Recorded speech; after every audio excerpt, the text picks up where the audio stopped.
Video number 14, simple linear regression using R. अब R को आपको सीखने के लिए थोड़ी सी एफर्ट करनी पड़ेगी। R को क्यों सीखना जरूरी है, R क्या रोल प्ले कर सकती है, तो ये एक टॉपिक इस वक्त हमारी डिस्कशन का नहीं है। इस वक्त हम बात करेंगे सिर्फ कैसे हम सिंपल लीनियर रिग्रेशन को R के थ्रू एस्टिमेट कर सकते हैं और उसके कैसे क्या मेरिट्स हैं। जिन लोगों ने बहुत बेसिक्स से स्टार्ट करना हो, ये भी बेसिक से है लेकिन इससे भी जरा बेसिक से स्टार्ट करना है, तो काइंडली यहाँ पे मेरी वीडियोस की प्ले लिस्ट होगी। अगर आप उस प्ले लिस्ट में जाएंगे तो यहाँ पे लर्निंग बेसिक्स ऑफ आर है। ये मेरी प्ले लिस्ट में 22 वीडियोस एट द मोमेंट पड़ी हुई हैं। आप इस लर्निंग बेसिक्स ऑफ आर में क्लिक करेंगे तो आपको यहाँ पे बहुत सारी वीडियोस मिल जाएंगी कि जी आर को कैसे इंस्टॉल करना है। यहाँ से आप स्टार्ट करेंगे installing R studio, R packages, R code basics. तो ये आपको बेसिक्स मिल जाएंगी। At the moment we are assuming कि आपको ये बेसिक्स थोड़ी सी पता है, और जिनको नहीं पता काइंडली जरूर सीखिएगा। Probably one of the most powerful econometrics or statistical language at the moment is R. पूरी दुनिया में जो कोर्सेज होते हैं वो सारे R के थ्रू होते हैं।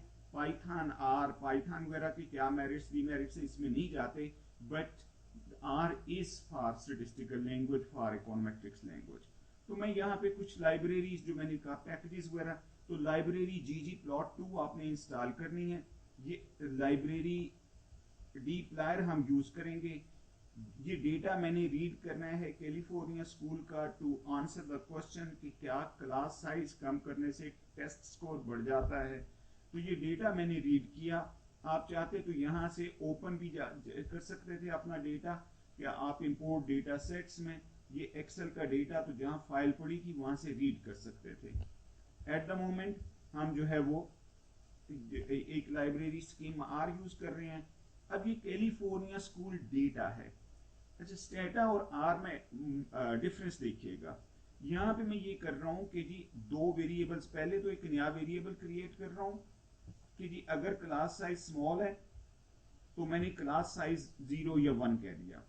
दूसरी चीज यहाँ पे मैंने ये जो आपके पास लेस देन इक्वल टू, आप यहाँ पे इक्वल टू भी डाल सकते थे, लेस देन स्लैश, तो ये इक्वल टू का साइन होता है। dat1, अगर आप स्टेटा वाली वीडियो देखें तो वहां पे एक चीज थी कि हमने सिर्फ टेस्ट स्कोर और स्टूडेंट टीचर रेशियो रख लिया था, लेकिन बाकी सारे वेरिएबल्स गायब हो गए थे। इसका मतलब है अगर कुछ और वेरिएबल्स रखने हैं तो आपको दोबारा से कैलिफोर्निया स्कूल का डेटा अपलोड करना है, जबकि आर में ऐसा नहीं है। आर में हमने दो वेरिएबल्स सिलेक्ट कर लिए, student teacher ratio, test score. तो जब आपने ये दोनों सिलेक्ट कर लिए तो आपके पास जो है, जब आपने ये सिलेक्ट कर लिए तो इसका ये मतलब नहीं है कि ये डेटा आपसे गायब हो गया। आप इसी डेटा को यूज करते हुए कोई और वेरिएबल सिलेक्ट कर लीजिए, कोई और सिलेक्ट कर लीजिए। अब मैं इस वक्त पहले इस डेटा की फर्स्ट 5 ऑब्जर्वेशंस यहां आपको शो करने जा रहा हूं। ये मेरा कैलिफोर्निया स्कूल डेटा आ गया। ये मेरे पास फर्स्ट 5 ऑब्जर्वेशन शो हो रही है। ये देखिए सारे वेरिएबल्स की, वो जो मेरी वीडियोस है वहां आपको ये भी पता चल जाएगा। डबल का मतलब है इंटीजर, वो जो है कॉन्टिन्यूस वेरिएबल है। करेक्टर का मतलब है कि वो एक जो है वो नॉमिनल स्केल पे, या वो एक बाइनरी करेक्टर वेरिएबल है। और इसी तरह से और वेरिएबल्स की वहां नेचर आपको स्ट्रिंग वेरिएबल है, तो वो आपको पता चल जाएगी। इसी तरह से अब देखिए मैंने इसमें से कौन से वेरिएबल सिलेक्ट कर लिए। मैंने इसमें से सिर्फ टेस्ट स्कोर और स्टूडेंट टीचर रेशियो और क्लास साइज जो हमने अभी जो है वो बनाया था, तो वो आप देखिए तो dat1 की 5 वेरिएबल्स, ये उसकी 10 वैल्यूज हमने कर ली।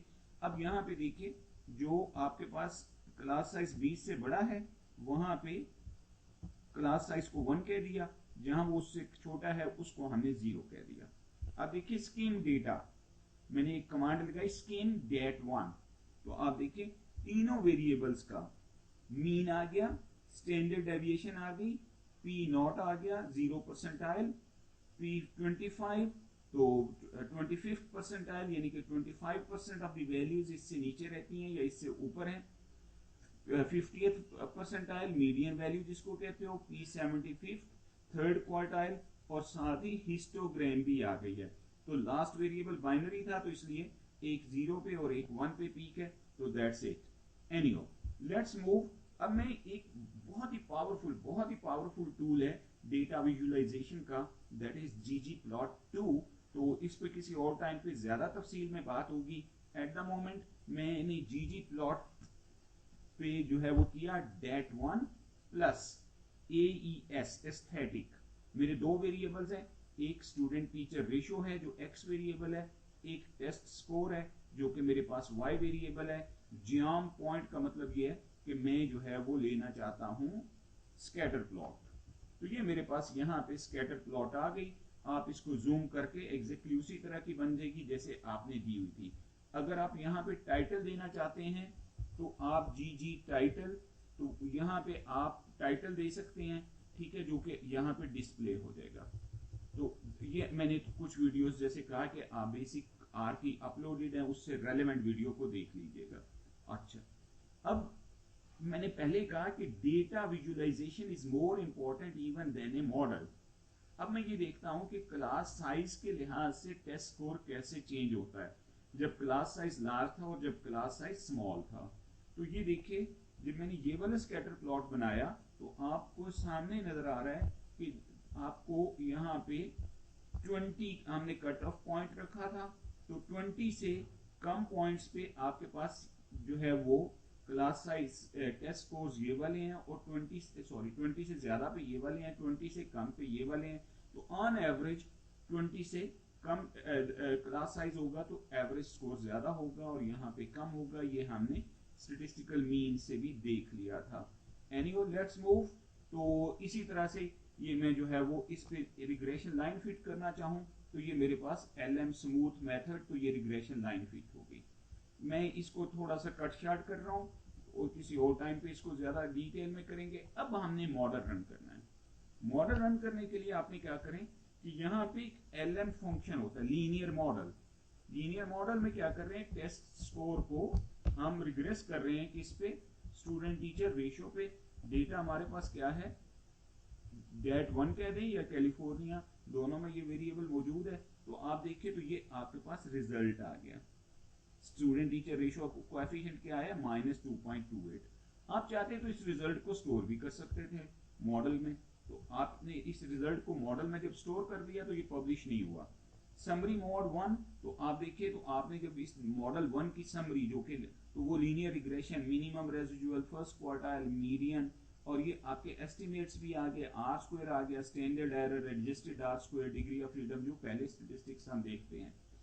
अच्छा, अब इसमें सिर्फ आपको कोएफिशिएंट्स चाहिए तो आप कोएफिशिएंट्स ले लें सिर्फ। अब बहुत दफा हमें पब्लिशेबल रिजल्ट्स चाहिए होते हैं जो कि अगली वीडियोस में आएगा जब हम मल्टीपल लीनियर रिग्रेशन देखेंगे। तो यहाँ पे भी एक लाइब्रेरी बड़ी यूजफुल है, package install dot packages modern drive. आप इस पे जाइएगा तो you will get very useful results. तो ये आप देखें तो आप रिजल्ट्स को अपने को एक टेबुलर फॉर्म में पब्लिश करना चाहते हैं तो you can run a command get regression table. तो ये आपको रिग्रेशन टेबल डिस्प्ले हो जाएगा और ये आपको हाईलाइटेड स्लोप कोएफिशिएंट मिल जाएगा।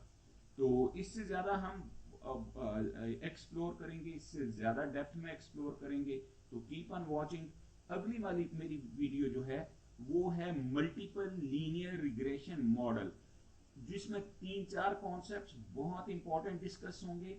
एक, क्या क्राइटेरिया है कि एक नया वेरिएबल मॉडल में ऐड करना चाहिए या नहीं करना चाहिए, मल्टीकोलिनियरिटी क्या चीज है और क्यों ज्यादा हमारे लिए सीरियस नहीं है या कब ये सीरियस हो सकती है, और holding the effect of other variables constant का क्या मतलब है। मैं रिपीट कर रहा हूं, ये कॉन्सेप्ट इन जनरल हमें उतना, हम जस्ट जो है ना एक वेग सा कॉन्सेप्ट है, हम इन प्रैक्टिस डेमोन्स्ट्रेट करेंगे थ्रू वर्कशॉप कि जी holding the effect of other variables constant का क्या मतलब है।